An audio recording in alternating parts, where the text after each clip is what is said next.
Okay.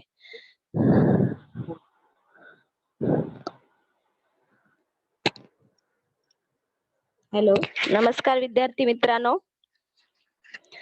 आज मी Shivnanda Sirsat, Bajaj road मनपा माध्यमिक हिंदी शाळेची शिक्षिका आपल्याला इयत्ता 9वीतील मराठी विषय मराठी यातील घटक पत्रलेखन आणि पत्रलेखन या घटकातील पत्रलेखनाचे 2 प्रकार आहेत. त्यातील आज आपण औपचारिक पत्रलेखन हा घटक शिकणार आहोत. तर बघा, हा जो पत्रलेखन जे घटक आहे हा उपयोजित लेखन मध्ये येतो. तर पत्रलेखनामध्ये 2 प्रकार असतात. एक औपचारिक आणि दुसरा अनौपचारिक. तर आज आपण औपचारिक हे पत्रलेखन पाहणार आहोत. तर बघा, जसं की आता तंत्रज्ञानाचं युग असल्यामुळे आपण पत्रांचा कमीत कमी उपयोग करतो. परंतु पहिल्या काळामध्ये जास्तीत जास्त पत्रांचाच उपयोग होता. आपल्या नातेवाईकांना काही संदेश पाठवण्यासाठी किंवा त्यांची खुशखबर कशी आहे ते कळवण्यासाठी आपण पत्रांचा उपयोग करत होतो. पत्रलेखन ही एक कला आहे. आपल्या मनातले भाव, विचार दुसऱ्यांपर्यंत पोहोचवण्याचे तसेच आपल्या भावना, विचारांचे चांगल्या भाषेत संक्रमण करण्याचे पत्र हे एक उत्तम लिखित साधन आहे. तुम्ही मागील वर्षी पत्रलेखन या घटकाचा अभ्यास केलेला आहे. पत्रलेखन हे आपल्या पेपरमध्ये हा एक प्रश्न असतो. 5 मार्कासाठी हा प्रश्न येत असतो. तर पत्रलेखन हे दरवर्षी तुम्हाला म्हणजे लँग्वेजमध्ये, इंग्लिशमध्ये, मराठीमध्ये किंवा हिंदीमध्ये तुम्हाला पत्रलेखन हा एक घटक असतो. तर पत्रलेखन तुम्ही पारंपरिक पद्धतीने करत होतात. आता तुम्ही तंत्रज्ञान युगात वावरत आहात. त्यामुळे संगणक, भ्रमणध्वनी, इंटरनेट, मेलद्वारे आपण यांचा उपयोग करून आपण काय करतो? नातेवाईकांची खबर घेत असतो. तुमची तंत्रज्ञानाशी गठ्ठी झाली आहे. आजकाल तंत्रज्ञानाचे युग असल्यामुळे आपल्याला आजकाल तर ऑनलाईन शिक्षण घेत असल्यामुळे म्हणजे मोबाईलचा जास्तीत जास्त आपल्याला उपयोग पडतो. त्यामुळे आपली इंटरनेटशी किंवा भ्रमणध्वनीशी जास्त गठ्ठी झालेली आहे. फोनचा वापर वाढल्यामुळे पत्रलेखनाची गरज काहीशी कमी झालेली आहे. म्हणजे आजकाल आपण पत्रलेखनाचा उपयोग करतच नाही, कारण मोबाईलद्वारे आपण एकमेकांची खबर घेत असतो. असे असले तरी अनौपचारिक पत्रात आपल्या भावना शब्दात प्रभावीपणे व्यक्त करता येतात. म्हणजे जे पत्रांचे 2 प्रकार आहेत, अनौपचारिक आणि औपचारिक. अनौपचारिक म्हणजे आपल्या नातेवाईकांशी लिहिले जाणारे पत्र. त्यामध्ये आपली अनौपचारिकता असते. म्हणजे आपण आपल्या मनातील भावना जशा आपल्याला वाटतात तशा आपण व्यक्त करू शकतो. परंतु जे औपचारिक पत्र आहे, औपचारिक पत्रामध्ये आपल्याला मोजक्या शब्दात जे आशय सांगायचं आहे, त्या मोजक्या शब्दात आपली विचार, मागणी किंवा तक्रार, विनंती जे बी आहे ते आपल्याला मोजक्या शब्दात औपचारिकता करायची असते. तिथे आपल्याला भापट पसारा बिलकुल दाखवायचा नसतो. तर औपचारिक पत्रात म्हणजे औपचारिक पत्र विचार, मागणी, तक्रार, विनंती इत्यादी गोष्टी योग्य व कमीत कमी शब्दात संबंधित व्यक्तीपर्यंत पोहोचवणे हे आवश्यक कौशल्य आहे. आजही पत्रलेखन ही कला आत्मसात करणे आवश्यक आहे. यापुढे तंत्रज्ञानाच्या लेखन पद्धतीने आपले लेखन कौशल्य प्रकट व्हायला हवे. पत्रलेखनासाठी तंत्रज्ञानाचा वापर करणे ही काळाची गरज आहे. यापुढील काळात तुम्हाला मेल पाठवण्याचे तंत्र अवगत करावे लागणार आहे. म्हणजे आजकाल मेलद्वारे आपण मेल करतो आणि समोरच्याला म्हणजे कोणत्या अधिकाऱ्याला जर लेटर लिहायचं असेल तर आपण मेलद्वारे पाठवतो. तर आपल्याला मेल करणे ही कला पुढील काळात आपल्याला अवगत करावी लागणार आहे. म्हणून यावर्षी आपण पत्राचे प्रारूप हे नवीन तंत्रज्ञानानुसार मेल पाठवण्याच्या पद्धतीनुसार लक्षात घेणार आहोत. तर बघा, पत्रलेखनाचे मुख्य 2 प्रकार आहेत. एका बाजूला अनौपचारिक म्हणजे जी आपली जी लेफ्ट साइड आहे तिकडे आहे अनौपचारिक पत्र आणि दुसरे आहे औपचारिक पत्र. तर अनौपचारिक पत्र हे कोणाला लिहिले जाते आणि औपचारिक पत्र हे म्हणजे कोणाच्या संदर्भात असते ते आपल्याला पाहिजे.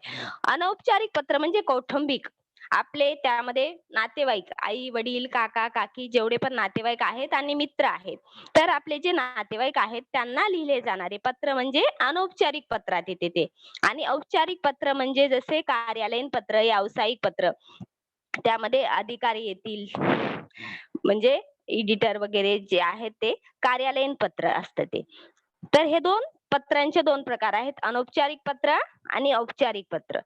अनौपचारिक म्हणजे कौटुंबिक, नातेवाईकांना लिहिले जाणारे पत्र. त्यामध्ये मित्र सुद्धा येतात तुमच्या नातेवाईकामध्ये, ठीक आहे. आणि औपचारिक म्हणजे त्यामध्ये मागणी पत्र, विनंती पत्र हे औपचारिकमध्ये येत असते, जे कार्यालयीन ऑफिसर्सला लिहिले जाते.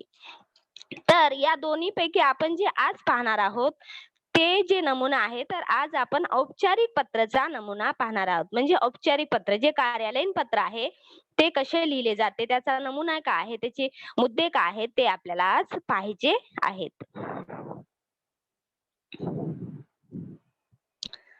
तर बघा, औपचारिक पत्र लिहिताना आपल्याला काही थोडे मुद्दे लक्षात ठेवायचे आहेत. स्टेप काय आहेत ते. औपचारिक पत्र लिहिताना जे आपण प्रती लिहितो, प्रतीनंतर आपल्याला कॉमा देऊन त्यानंतर ओळीत जिल्हा पत्र पाठवायचे त्या व्यक्तीचे पत्र लिहायचं असेल. प्रति शब्द लिहिल्यानंतर कॉमा देऊन आपल्याला ज्या जिल्हाधिकाऱ्याला पत्र पाठवायचे आहे, त्या व्यक्तींचे संपूर्ण नाव, त्याखाली त्यांचा हुद्दा, हुद्दा म्हणजे त्यांची जी पोस्ट आहे तो. नंतर संपूर्ण त्यांचा पत्ता.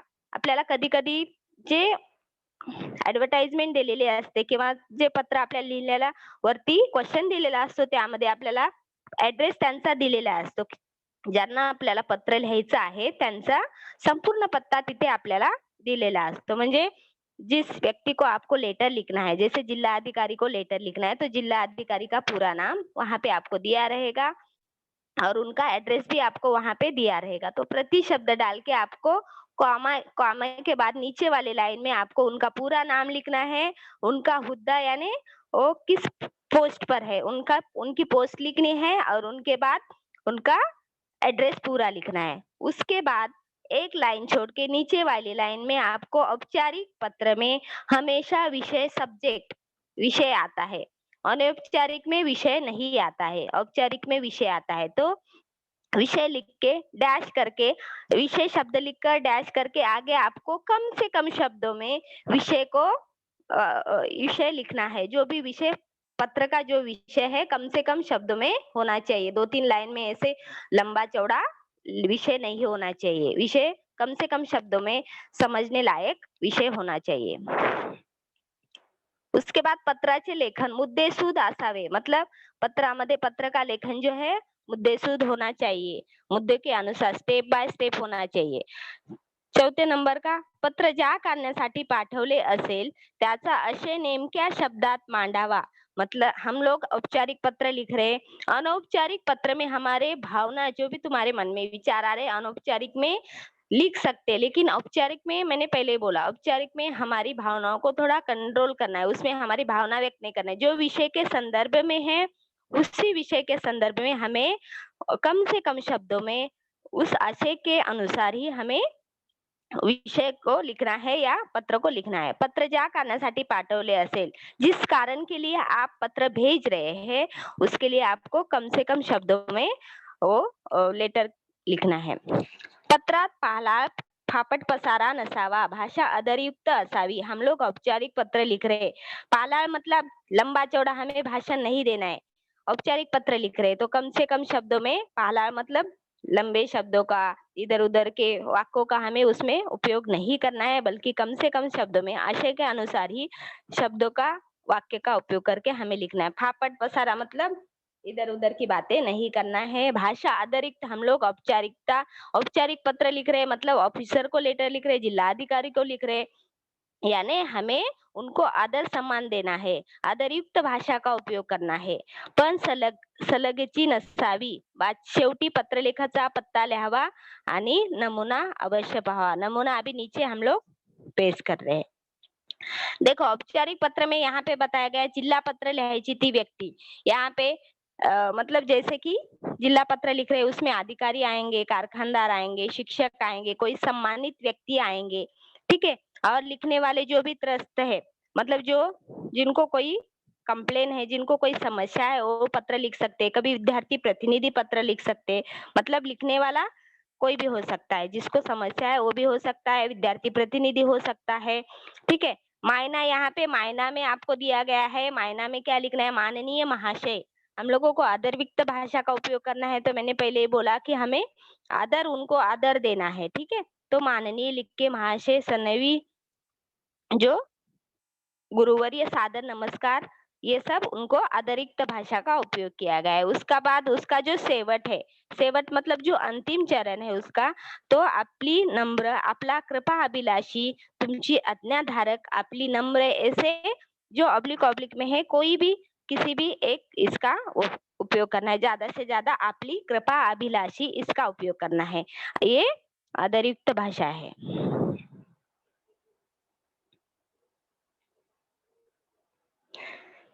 यहाँ पे देखो एक नमूना आपको बताया गया है। तो मराठी में तुम लोग मतलब इंग्लिश में कुछ अलग ये रहता है नमूना पत्र लेखन का, मराठी में अलग रहता है, हिंदी में मतलब मराठी का और हिंदी का थोड़ा समान रहता है, लेकिन इंग्लिश में कुछ और रहता है। तो उसमें कंफ्यूज नहीं होना है, क्योंकि आप तीनों लैंग्वेज में पत्र लेखन लिखते हो, तो थोड़ा सा ध्यान रखना है कि मराठी हिंदी में क्या है और इंग्लिश में क्या है, ठीक है? तो मराठी में जो है सबसे ऊपर हमारी जो है डेट आती है। तो जैसे कि सबसे ऊपर हमें दिनांक लिखना है। दिनांक का मतलब होता है तिथि। जिस तिथि को तुम लोग पत्र लिखने जा रहे हो, सबसे ऊपर दिनांक आती है।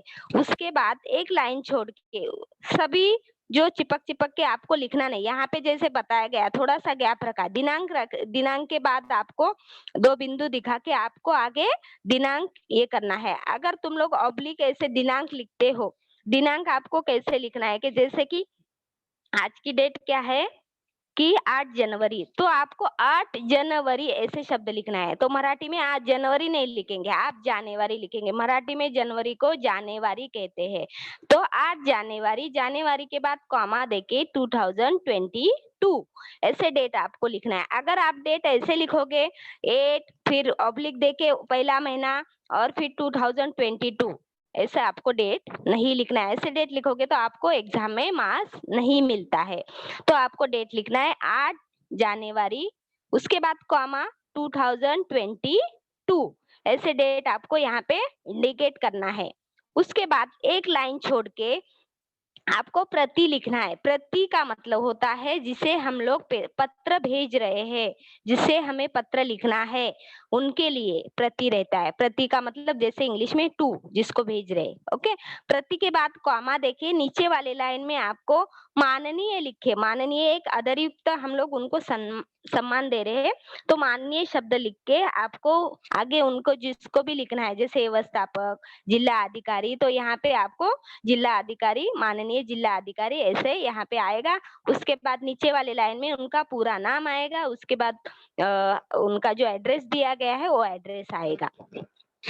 उसके बाद माननीय, प्रति माननीय उनका एड्रेस होने के बाद आपको एक लाइन छोड़ के विषय लिखना है। यहाँ पे जैसे विषय दिया गया है, मैंने पहले ही बोला विषय कैसे होना चाहिए, कम से कम शब्दों में आपको विषय यहाँ पे दर्शाना है। ज्यादा से ज्यादा लंबा चौड़ा विषय 2 लाइन में नहीं खींचना है। कम से कम 7-8 शब्दों में, ऐसे कम से कम शब्दों में आपका विषय होना चाहिए। उसके बाद विषय के बाद एक लाइन छोड़ के नीचे वाले लाइन में, लेकिन ये बात ध्यान में रखो कि ये सभी लेफ्ट साइड में रहेगा। न्यू पैटर्न के अनुसार ये सभी दिनांक, प्रति, विषय, महोदय, ये सब लेफ्ट साइड में रहेगा। राइट साइड में कुछ भी आपको नहीं करना है। इसके पहले का जो पैटर्न था वो कुछ लेफ्ट साइड में था, कुछ राइट साइड में था, लेकिन न्यू पैटर्न के अनुसार सब आपको लेफ्ट साइड में ही लिखना है। एक के नीचे एक, दिनांक, प्रति, महोदय, ये सब एक लाइन में ही आना चाहिए। उसके बाद जो है विषय के बाद हम लोग एक लाइन छोड़ के महोदय लिखेंगे। महोदय, उसके बाद कॉमा देके आपको यहाँ से नीचे वाले लाइन में क्या करना है, विषय स्टार्ट करना है।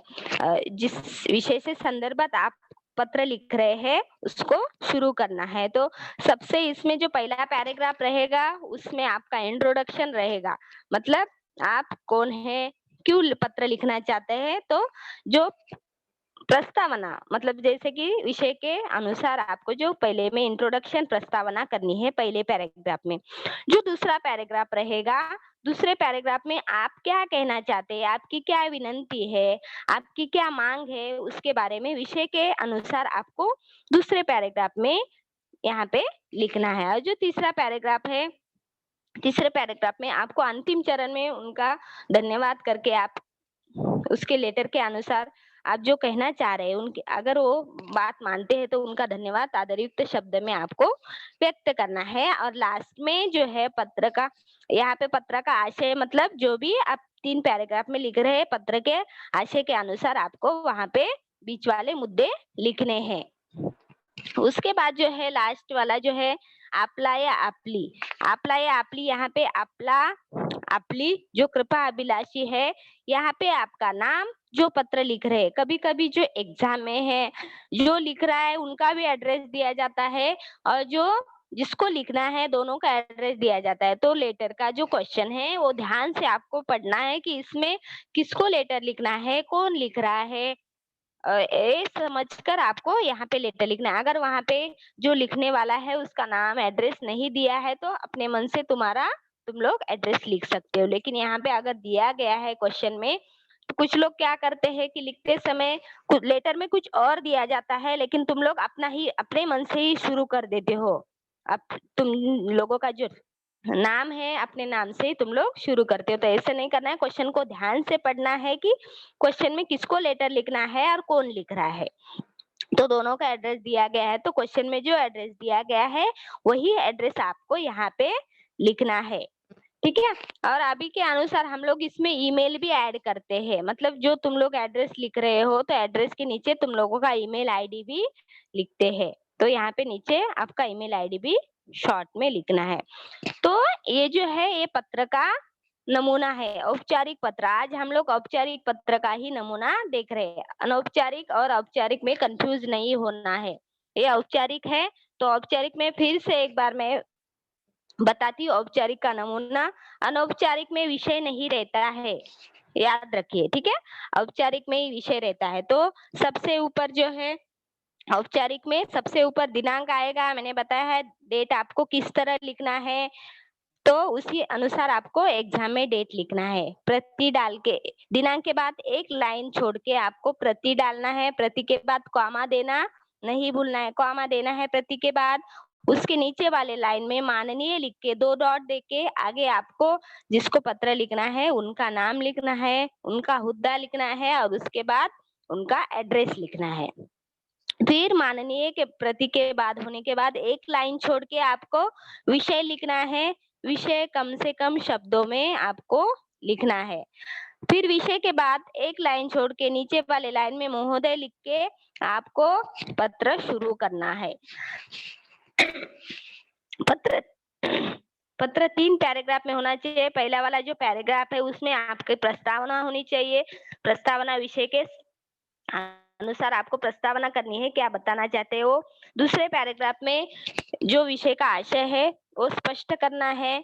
और तीसरे में आपको पत्र का अंतिम चरण में 2-3 लाइन में आपको पत्र को खत्म करना है। और जो लास्ट वाला अंतिम मुद्दा है वो है आपला या आपली कृपा अभिलाषी, यानी तुम जो पत्र लिख रहा है वो यानी आपली कृपा अभिलाषी। फिर उनका एड्रेस लिखना है और लास्ट में ईमेल आईडी लिख के आपका यहाँ पे पत्र औपचारिक पत्र समाप्त होगा।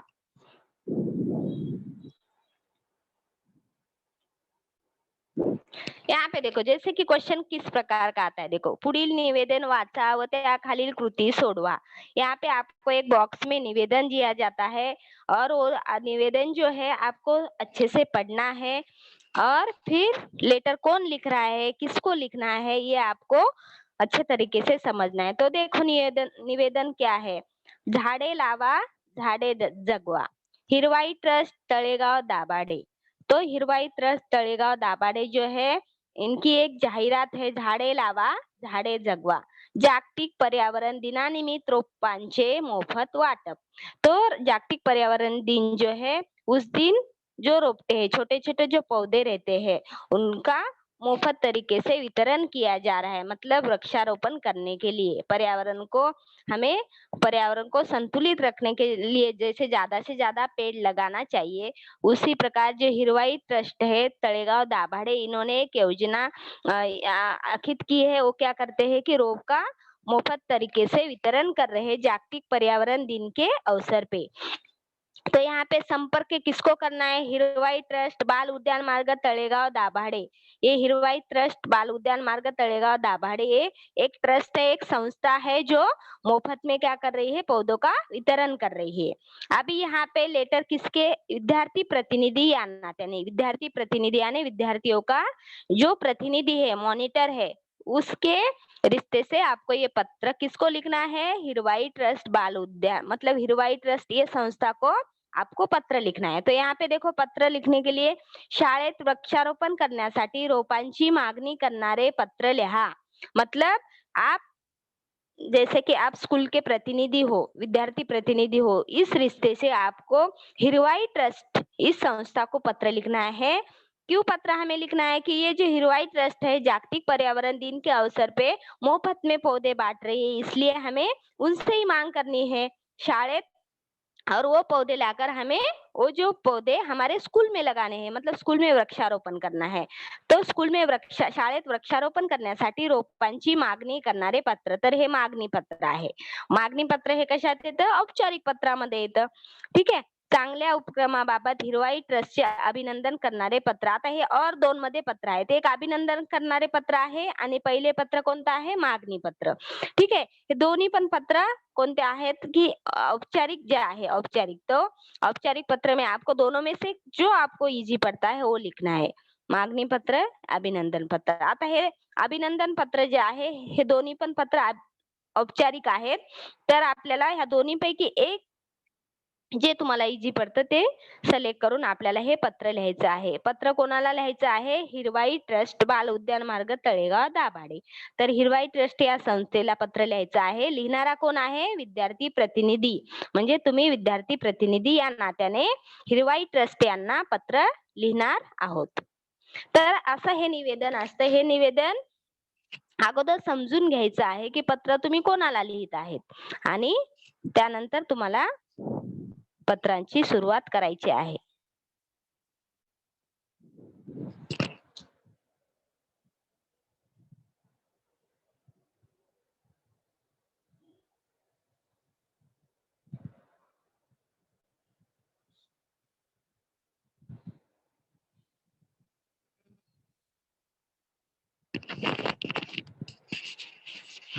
पुढील बघा म्हणजे तुम्हाला जे प्रश्नपत्रिका कृती पत्रिकेत तुम्हाला विभाग 5 मध्ये हे उपयोजित लेखन दिलेलं असतं. म्हणजे विभाग 5 मध्ये तुम्हाला उपयोजित लेखन मध्ये हे पत्र लेखनचा प्रश्न असतो. पुढीलपैकी कोणती एक कृती सोडवा. जसं यामध्ये पण एक निवेदन आपण बघूया की कोणाला पत्र लिहायचं आहे. पत्र लेखन बघा पुढील निवेदन वाचा. त्याखालील कोणतीही एक कृती सोडवा. तर आपल्याला हे एक कृती दिलेली आहे म्हणजे एक निवेदन दिलेलं आहे. ते निवेदन पहिले वाचून घ्यायचं आहे. जीवन ज्योती विद्यालय नांदगाव कथाकथन स्पर्धा पारितोषिक वितरण समारंभ. प्रमुख पाहुणे माननीय श्री अजय लागू, अध्यक्ष माननीय श्री उत्तम कांबळे. वेळ दुपारी 4 वाजता. संपर्क दीपक या दीपाली माने.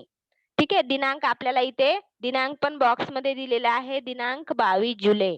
ठीक आहे. तर हे पत्र पहा जीवन ज्योती विद्यालय नांदगाव कथाकथन स्पर्धा पारितोषिक वितरण समारंभ. म्हणजे जीवन ज्योति विद्यालय या नांदगांव की जो जीवन ज्योति विद्यालय है यहाँ पे कथा कथन स्पर्धा का आयोजन किया गया था और उसमें जो भी मतलब जिन लोगों ने अच्छे से कथा कथन किया है उनके लिए वितरण पारितोषिक वितरण समारंभ का आयोजन किया गया है.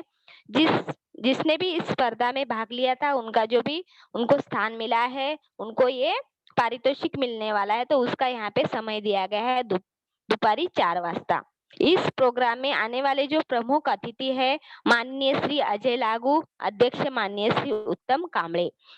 यहाँ पे संपर्क लिए उनका ईमेल एड्रेस दिया गया है और संपर्क किसको करना है? तो दीपक या दीपाली माने इनको संपर्क करना है. और ये जो प्रोग्राम है जीवन ज्योति विद्यालय नांदगांव इस विद्यालय का प्रोग्राम दिनांक 22 जुलाई इस दिन है.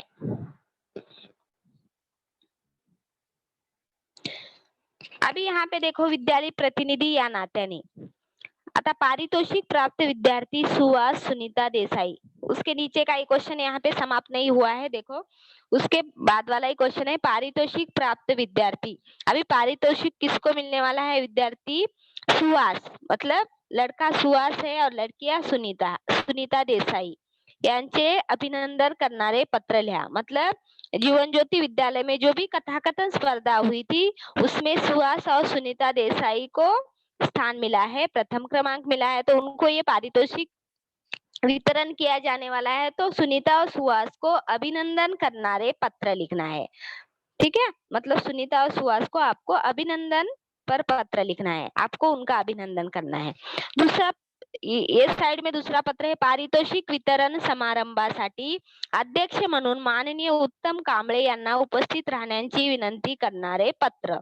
आता इथे आपल्याला जे तुमचे अध्यक्ष होते कार्यक्रमाचे, तर ते होते उत्तम कांबळे सर. तर उत्तम कांबळे सरांना तुम्हाला या पारितोषिक वितरण समारंभासाठी अध्यक्ष म्हणून त्यांना उपस्थित राहण्याची विनंती करण्याची आहे. म्हणजे एक अभिनंदन पत्र आहे आणि दुसरं विनंती पत्र आहे. तर पहिले अभिनंदन पत्रामध्ये तुम्हाला सुहास किंवा सुनीता यांचे अभिनंदन करायचे आहे, ते अभिनंदन पत्र आहे. आणि जे दुसरं पत्र आहे ते पारितोषिक वितरण समारंभासाठी उत्तम कांबळे सरांना उपस्थित राहण्याची आपल्याला विनंती करायची आहे, म्हणजे एक विनंती पत्र आहे.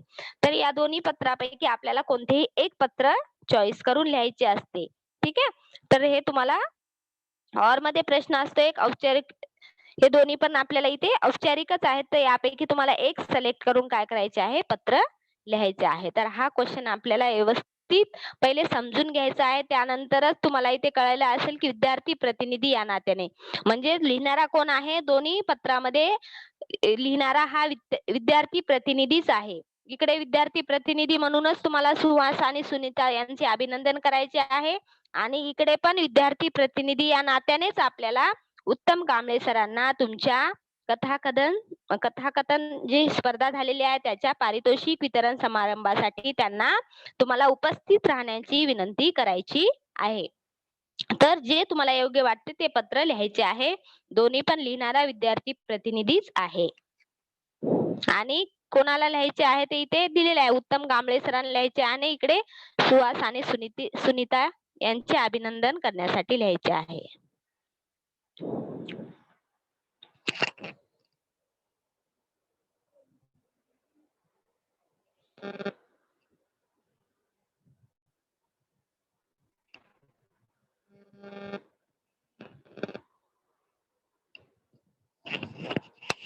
तर बघा इथे मी एक तुम्हाला पत्र म्हणजे जे आता आपण पत्राचं निवेदन पाहिलेलं आहे त्या निवेदनानुसार एक पत्र इथे आपण लिहिलेले आहे. बघा पत्र लेखन बघा, दिनांक 1 जुलै 2020.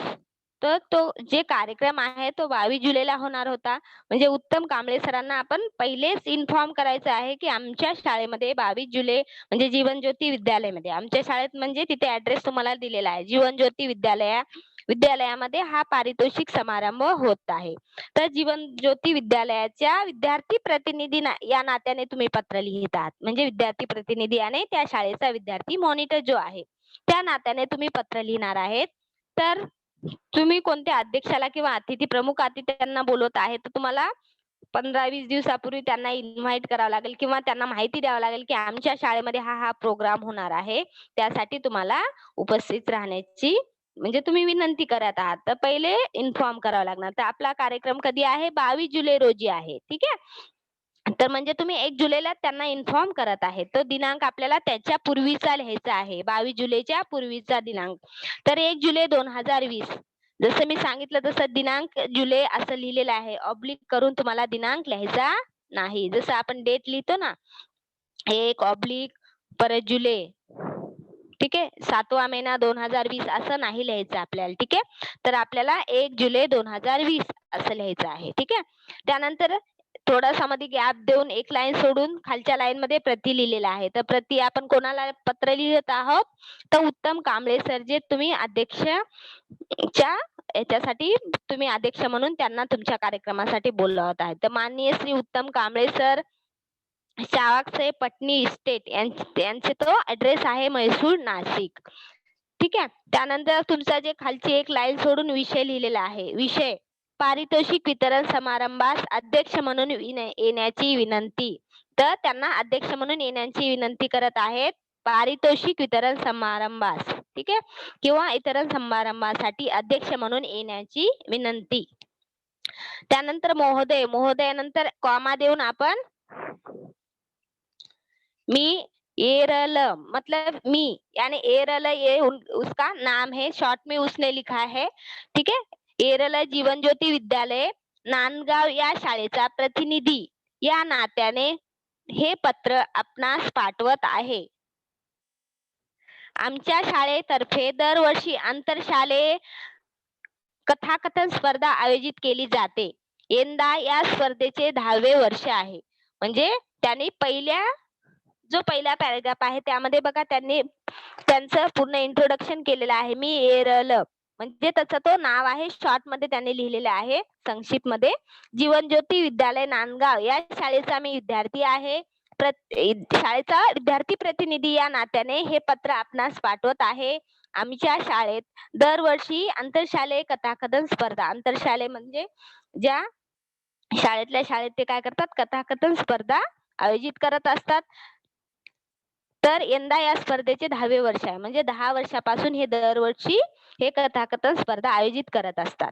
ठीक आहे. या स्पर्धेचा पारितोषिक वितरण समारंभ, तर जी स्पर्धा त्यांनी कथाकथन स्पर्धा घेतली होती त्या कथाकथन स्पर्धेचा पारितोषिक वितरण समारंभ त्यांनी दिनांक 22 जुलै 2020 रोजी दुपारी 4 वाजता शाळेच्या सभागृहात संपन्न होणार आहे.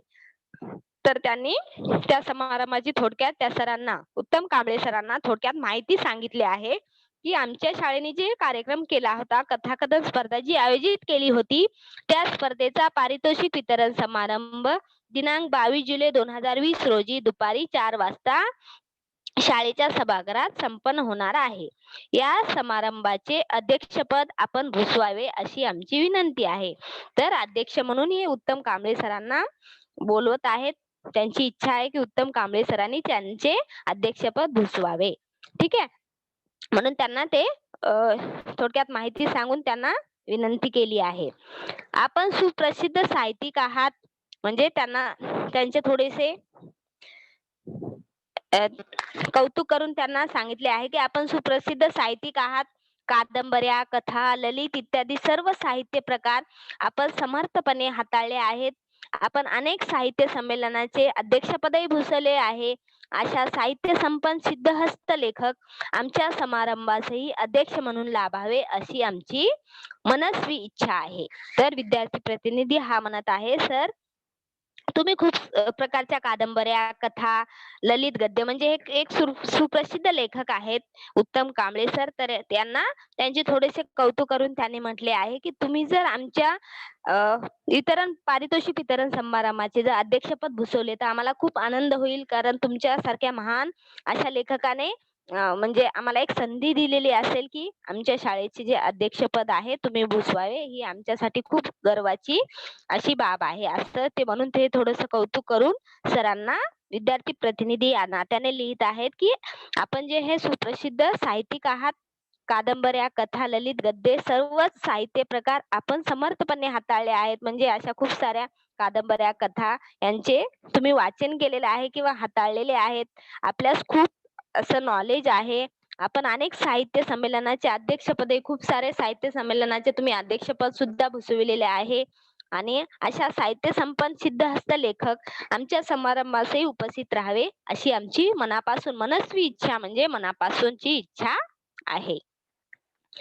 आणि त्याने नंतर लिहिले, नंतरच्या सर्वांचे लाडके सुपरिचित असे माननीय अजय लागू या समारंभास प्रमुख पाहुणे म्हणून येण्याचे नक्की झालेले आहे. आणि ते हे सुद्धा कळवतात की आमच्या कार्यक्रमासाठी माननीय श्री अजय लागू सर सुद्धा प्रमुख पाहुणे म्हणून उपस्थित होणार आहेत. आणि तरी कृपया आमंत्रण स्वीकारून आपला होकार कळवावा ही विनंती. आणि त्यांनी हा शेवटच्या पॅराग्राफ मध्ये लिहिलेले आहे की आमच्या कार्यक्रमासाठी अजय लागू सर सुद्धा येणार आहेत आणि तुम्ही सुद्धा आपला म्हणजे आमंत्रण आमचे स्वीकार करून तुम्ही तुमचा होकार कळवावा, म्हणजे तुम्ही येणार आहेत हे आम्हाला लवकरात लवकर कळवावे. आपल्या येण्या जाण्याची व राहण्याची सोय आम्ही करू. आणि ते सांगतात की विद्यार्थी प्रतिनिधी या नात्याने तुम्हाला आमच्या कार्यक्रमासाठी येण्याची जी बी व्यवस्था असेल ती आम्ही करू आणि तुमच्या राहण्याची सुद्धा व्यवस्था आम्ही करू, असे ते त्या उत्तम कांबळे सरांना सांगत आहेत. तर बघा अशा प्रकारचे हे औपचारिक पत्र आहे. तर अशा प्रकारचे आपल्याला पत्र लिहायचे आहे. बघा जसं लेफ्ट साइडला एकाखाली एक मुद्दे व्यवस्थितपणे इथे आलेले आहेत. इकडे-तिकडे, मागे-पुढे बिलकुल नाही झालेले पत्र, दिनांक, प्रति, माननीय, महोदय आणि नंतर कळवावे, आपला विश्वासू, ये सभी जो है एक ही लेफ्ट साइड में अच्छे से आपको भी लिखना है. इधर-उधर आप लोग दिनांक एक तरफ जाता है, उसके बाद जो है प्रति एक तरफ जाता है, तो आपको ऐसे बिल्कुल नहीं करना है. मुद्दे से स्टेप बाय स्टेप जैसे आपको इसमें दिख रहा है, जैसे पीपीटी में आपको दिख रहा है वैसे ही आपको लिखना है.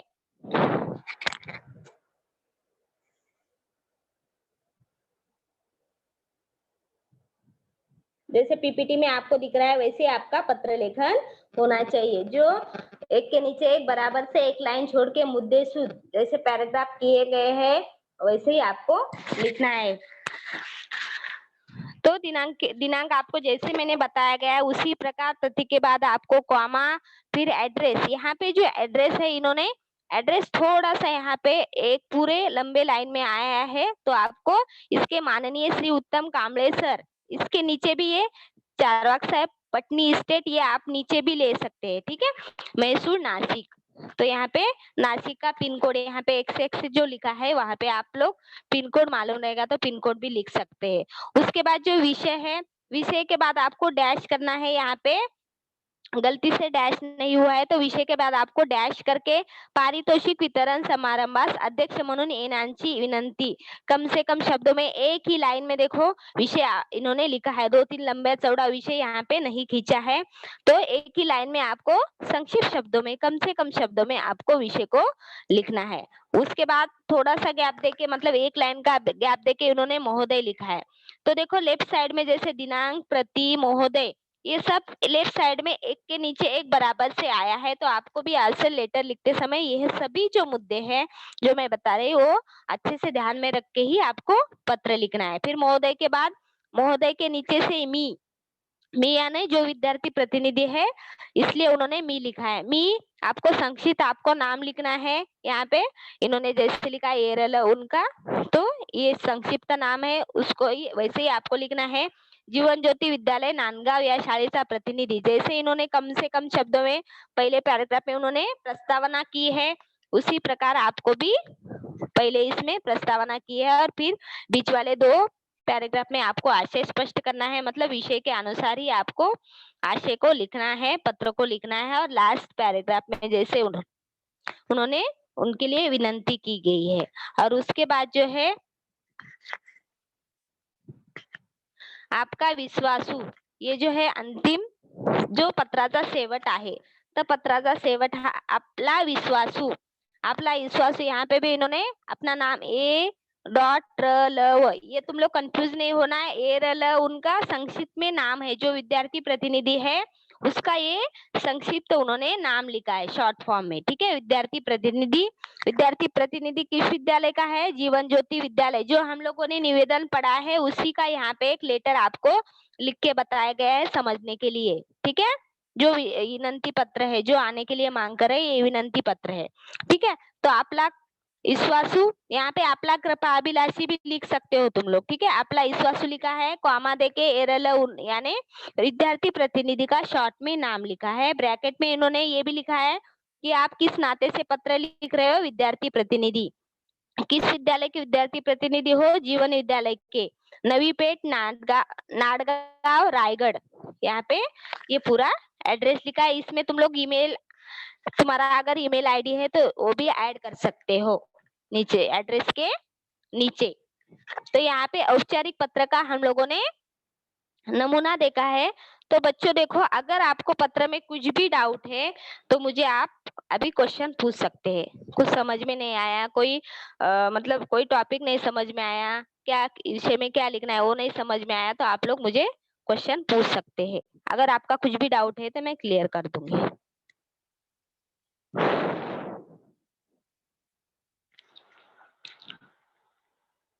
हेलो बच्चों, मेरी आवाज पहुंच रही है आप लोगों तक? मिस मिस कोई टॉपिक जिसे देता है तो कैसे लिखते हैं? क्या बेटा, कोई टॉपिक देता है मतलब आपको पहले जैसे मैंने आपको निवेदन में बताया वैसे आपको वहाँ पे विषय दिया रहेगा, तो उस विषय को आपको, जैसे कि मैंने एक विषय आपको बताया था, ठीक है? यहाँ पे देखो, तो टॉपिक मतलब विषय बेटा, कि जो आपको विषय लिखना है उस विषय के अनुसार। देखो यहाँ पे जैसे हम लोगों को विषय दिया था ना, वो निवेदन आपको अच्छे से पढ़ना है और उसके बाद आपको वहाँ पे समझ में आएगा कि मुद्दा मतलब विषय क्या है, तो उस विषय को लिखना है। तो आपको इसमें क्या समझ में नहीं आया, मुझे पूछो जरा। टॉपिक नहीं समझ में आया था मिस। टॉपिक यानी विषय ना बेटा। हाँ तो मिस। हाँ, तो ये स्क्रीन पे आपको दिख रहा है स्लाइड। Yes miss. हाँ, तो इसमें आपको क्या समझ में नहीं आया, देखो इसमें आपको दिया गया है पुढील निवेदन वाचा त्याखालील एक कृती सोडवा। तो यहाँ पे आपको पूरा एड्रेस दिया गया है, जीवन ज्योति विद्यालय नांदगांव, ठीक है? कथाकथन स्पर्धा Okay. मतलब जीवन ज्योति विद्यालय नांदगांव में कथाकथन स्पर्धा हुई थी, तो उस संदर्भ में जो बच्चों का प्रथम क्रमांक आया है, द्वितीय क्रमांक आया है, उनको पारितोषिक दिया जा रहा है। पारितोषिक यानी जो बख्शीश देते हैं, ठीक है? तो पारितोषिक का मतलब होता है बख्शीश, ठीक है? वो बख्शीश का समारंभ आयोजन किया गया है। वो किस तारीख को किया गया है? 22 जुलाई को आयोजन किया गया है, ठीक है? समय है दोपहर में 4 बजे। उस प्रमुख पाहुने कौन है? अजय लागू सर, अध्यक्ष माननीय उत्तम कांबळे। ये वो निवेदन था। उसके बाद वाला देखो, यहाँ पे देखो विषय है, यहाँ पे है ये टॉपिक जो आप पूछना चाह रहे हैं, यहाँ पे है टॉपिक। तो यहाँ पे ऊपर लिखा गया है विद्यार्थी प्रतिनिधि या नात्याने, मतलब आप विद्यार्थी प्रतिनिधि हो, ठीक है? जो जीवन ज्योति विद्यालय है उसके आप विद्यार्थी हो, विद्यार्थी मॉनिटर हो, प्रतिनिधि हो। आपको ये पत्र लिखना है, किसको लिखना है? जो पहला टॉपिक है पारितोषिक प्राप्त विद्यार्थी, जो पारितोषिक प्राप्त विद्यार्थी है सुहास और सुनीता, ये दोनों का नंबर आया है, तो दोनों को पारितोषिक देने वाले हैं। तो इनका आपको क्या करना है? अभिनंदन करना है। क्यों अभिनंदन करना है? क्योंकि उन्होंने कथाकथन स्पर्धा में पारितोषिक प्राप्त किया था, इसलिए उनका अभिनंदन करना है। तो ये हुआ उसका टॉपिक, जो आप पूछ रहे हैं ना, यही है उसका टॉपिक यानी विषय है। ओके, अभी दूसरा हाँ, अभी दूसरी तरफ देखो, आपको ये दोनों में से एक चॉइस करना है। दूसरी तरफ क्या है? आप विद्यार्थी प्रतिनिधि हो, दूसरे में आपको लेटर किसको लिखना है? उत्तम कांबळे सर को लेटर लिखना है। किस लिए लेटर लिखना है? कि आप ये जो उत्तम कांबळे सर है, आपके जीवन ज्योति विद्यालय में जो प्रोग्राम होने वाला है उस प्रोग्राम के लिए ये उनको अध्यक्ष के रूप में आप बुलाना चाहते हैं, ठीक है? ये उत्तम कांबळे सर जो लेखक है, उनको आप क्या करना चाहते हैं? आपके प्रोग्राम में, आपके स्कूल में जो प्रोग्राम होने वाला है, पारितोषिक वितरण समारंभ होने वाला है, उस समारंभ के लिए आप उत्तम कांबळे सर को बुलाना चाहते हैं अध्यक्ष के रूप में। तो ये विनंती पत्र आपको उत्तम कांबळे सर को लिखना है। ये दोनों में से एक चॉइस करना है। तो यही है उसका टॉपिक, यानी जो आप पूछ रहे हैं ना, विषय यही है। तो इस संदर्भ में आपको पत्र लिखना है। Okay, thank you miss. Welcome. Next,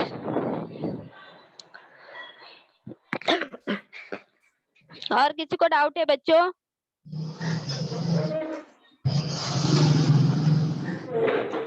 no teacher. और किसी को डाउट नहीं? सबको औपचारिक का नमूना समझ में आया? औपचारिक पत्र कैसे लिखना है, क्या क्या मुद्दे का उल्लेख करना है, सबको समझ में आया? कुछ डाउट है तो पूछो अभी।